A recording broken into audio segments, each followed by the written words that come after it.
The little girl suddenly realized that her father might be intellectually disabled. Faced with his daughter's soul-searching question, Sam panicked that he could only keep apologizing to his daughter, who didn't blame her father at all. Sam was a worker at a coffee shop.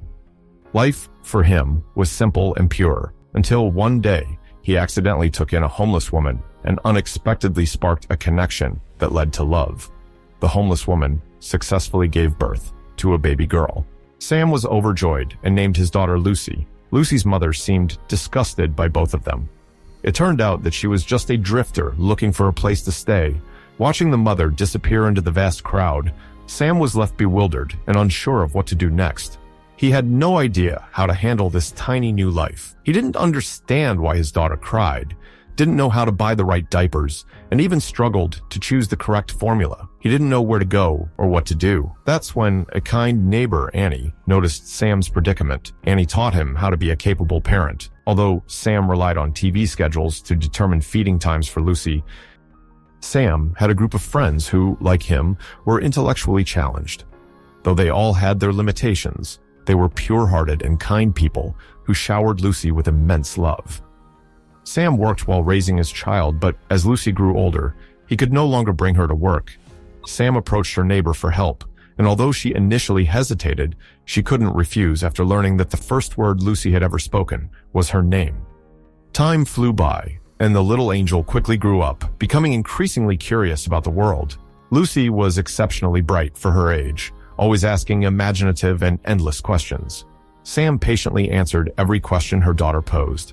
Though he wasn't as smart as other fathers, he gave his daughter all the beauty the world had to offer. As Lucy reached school age, Sam wanted to buy her a pair of shoes as a gift, but when it came time to pay, he realized he couldn't even afford one shoe.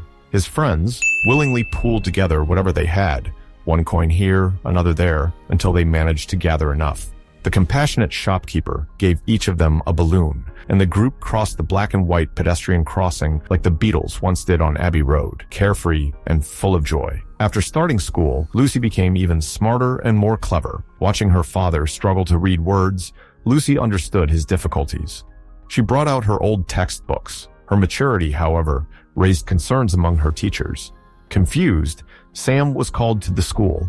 In Lucy's drawings, there was always a big daughter holding a small father's hand, as if the father was the one who needed care. It turned out that Lucy had started to dislike studying and refused to become smarter than her father. Sometimes, she deliberately pretended not to understand, allowing Sam to teach her. Lucy was protecting her father in her own way. Soon, it was Halloween, and Sam got carried away having fun, which drew ridicule from the other kids. Faced with her classmates' teasing, Lucy felt helpless for the first time. Soon, Lucy's 7th birthday arrived, and Sam painstakingly prepared a surprise party for his daughter.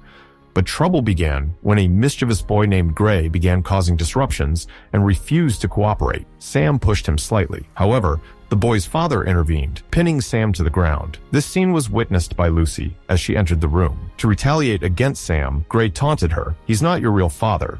He claimed she had merely accepted him out of obligation. Hearing this, Lucy ran out of the door in shame. All of this was observed by someone from Child Protective Services, who concluded that Sam was unfit to be a parent and sought to remove Lucy from her custody. They planned to place Lucy in a foster home, allowing Sam to visit his daughter only twice a week for 2 hours each time. Sam couldn't understand why he wasn't allowed to take her daughter home or why he could only see her twice a week. He sought out the city's best lawyer, Rita. Though Rita was sharp and capable, she primarily served wealthy clients and had no interest in taking on Sam's case, especially since he was intellectually challenged. The first supervised visit between Sam and Lucy soon arrived. The inspector informed Lucy that their meeting was about to end and reassured her, "I won't come to see you. The eyes are the windows to the soul." Sam noticed that her daughter had grown more mature. "You've grown up. Your ears have gotten bigger and your eyes look older." Those once lively, hopeful eyes had gradually become lifeless and filled with sadness. Despite repeated rejections, Sam persistently sought help from Rita. Her colleagues criticized Rita, calling her a selfish person who only worked for money. Faced with their mockery and concerned about her reputation, Rita reluctantly took on the case and agreed to represent Sam pro bono.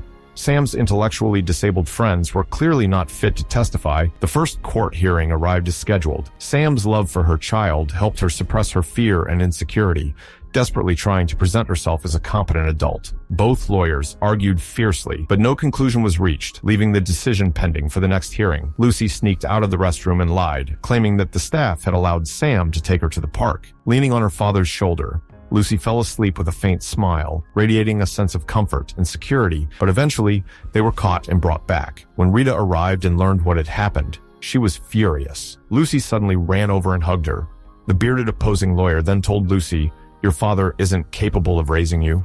Left alone, he could only repeatedly kiss his daughter's image on the screen until it disappeared, leaving him panicked and pounding on the glass, desperate to know where her daughter had gone. Back home, Sam cried bitterly, a sight that didn't go unnoticed by her neighbor Annie. The coffee shop owner testified to prove that Sam was capable of holding a job and even promised him a promotion and raise. Then, Annie, trembling with social anxiety, made her way to the courtroom.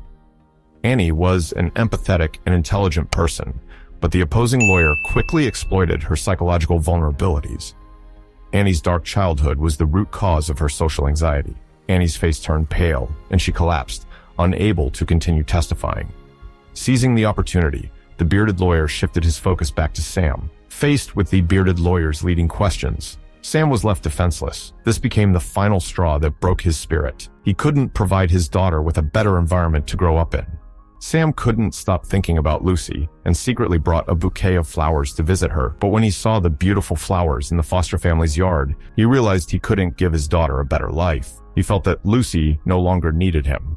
The heart-wrenching pain of helplessness weighed heavily on Sam, whose mental capacity was that of a 7-year-old. Such emotions should have been beyond his understanding. He shut the door to his heart and isolated himself from everything outside. When Rita learned of this, he stormed into Sam's home, kicking open the door, and urged him to appeal once more to regain custody of Lucy.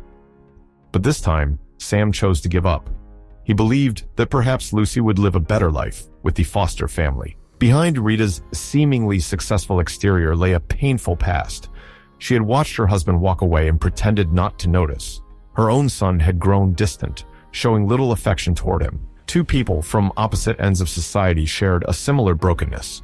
Yet, while helping Sam, Rita discovered the beauty within Sam's imperfect exterior, a pure and loving heart. This realization gradually made Rita understand that there were more important things in life than work, family, and love. Sam worked hard, taking on extra jobs like dog walking, and even moved closer to Lucy's foster home. At first, he observed Lucy from afar, but eventually they met again. Lucy's questions and anger pierced Sam's heart like needles. This upset Lucy's foster mother, who believed Sam was interfering with their family life. Every night, she climbed out of her window, clutching her fluffy teddy bear, and walked through the long streets to find his beloved father. With an innocent smile and wide eyes, she'd appear before Sam, who then carefully returned the sleeping Lucy to her foster home each night. This cycle continued, a testament to the longing for paternal love and the deep yearning for family reunion. This silent interaction between parent and child deeply touched Lucy's foster mother. One day, the foster mother knocked on Sam's door, returning Lucy to him and promising to support Sam in regaining custody in court. Everyone involved was kind-hearted. Though Sam wasn't the smartest, it didn't mean he couldn't love deeply. He hoped to co-parent Lucy with the foster mother, ensuring the girl wouldn't lack maternal love. In the days that followed, it seemed all the good things life had to offer came flooding in. Lucy grew up happily, and no one could separate her from his father ever again. Although Sam remained a man with the mental age of 7, no one doubted that he was a wonderful father.